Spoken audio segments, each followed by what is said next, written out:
ئێمە گروپێکی نوێ دەستمان بە چالاکی مانگرتیە بۆ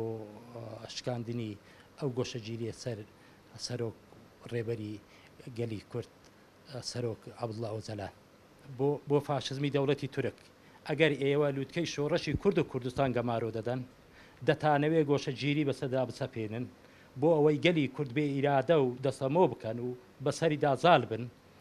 ئیرادەی هەر چوار پارچەی کوردستان بشێنن ئەوە گەلی کورد و کوردستان پێتان دەڵێ ئێوە گەمژەی سەدەی 21ن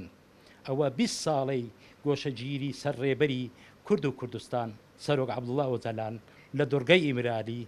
بووە گەورەترین ئیرادەی گەلی کورد و کوردستان خەریکە فاشزمی دەوڵەتی تورک دەسووتێنی